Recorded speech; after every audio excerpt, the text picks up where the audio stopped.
guys, I thought I'd do another what I eat in a day video. For breakfast, I'm probably gonna make blueberry baked oats if I have blueberries in the freezer.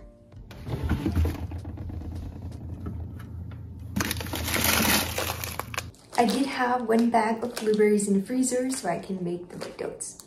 Besides the blueberries, we obviously need some oats. Then we also need a banana. The riper the banana you use, the sweeter the baked oats will be. Then we need a little bit of peanut butter or any other nut butter you like. A little bit of baking powder and a little bit of cinnamon and 1 egg. And lastly, milk of choice. I'm using almond milk. So first, I'm mashing a banana. And I'll add an egg.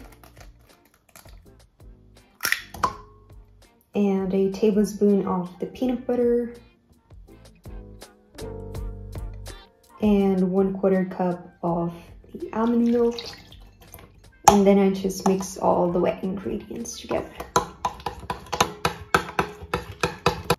Then I add 1/2 cup of gluten-free oats and 1/2 teaspoon of baking powder and 1/2 teaspoon of cinnamon. Then I just stir until combined. And lastly, I'm adding 1/3 cup of the frozen blueberries. Then I just spoon the mixture into this cute little ramekin. And then I bake it at 180 Celsius degrees, 350 in Fahrenheit for about 20 minutes. I like to serve these baked oats with some Greek yogurt for extra protein. These baked oats taste just like blueberry pie. They're so good. Now I'm gonna make something for lunch. Usually if I haven't meal prepped anything, I make something really quick like a sandwich or an omelet. Today I'm gonna make a Caprese style sandwich. So I have here 2 slices of gluten-free bread. Then I'm just gonna add some pesto on top. Then I'm adding some mozzarella and some arugula. Lastly, some tomatoes.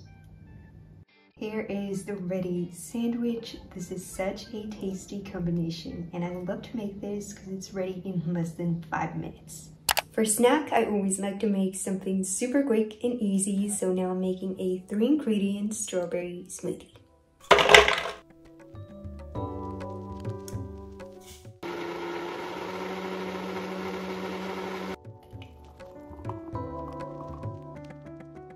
Here is the ready smoothie. I added some chia seeds for the healthy fats and fiber.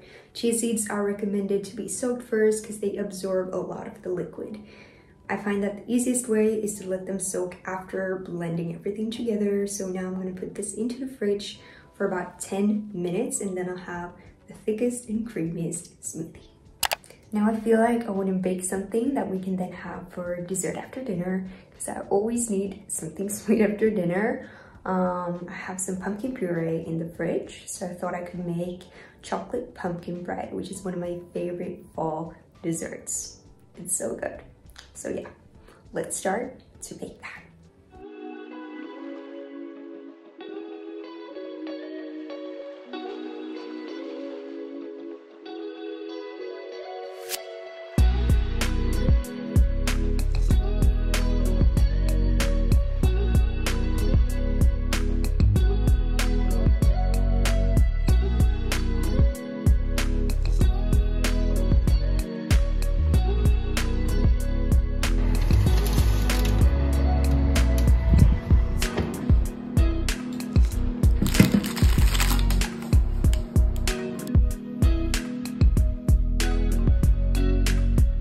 It turned out so good, super fudgy and chocolatey.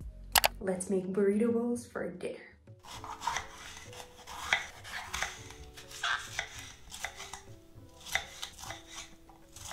I'm cooking some rice here and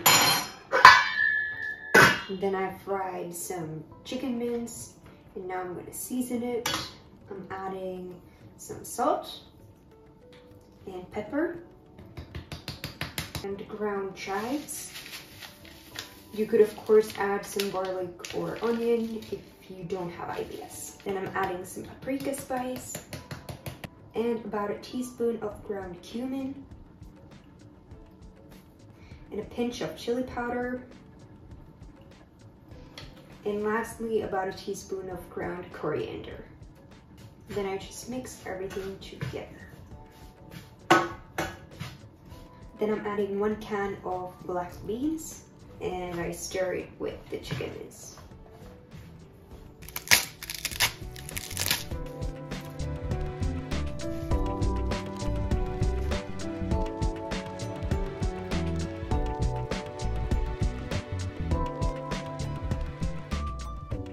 Here is the pretty dinner. It took less than 20 minutes to make and it's super tasty.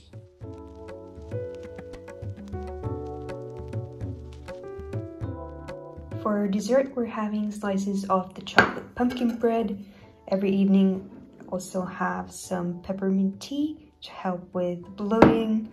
I also take probiotics daily to help with my IBS symptoms. And the other supplement that I take every day is fish oil. Those were all the meals I had today. And as always, the written recipes are in the description box. Hope you try them out. Enjoy!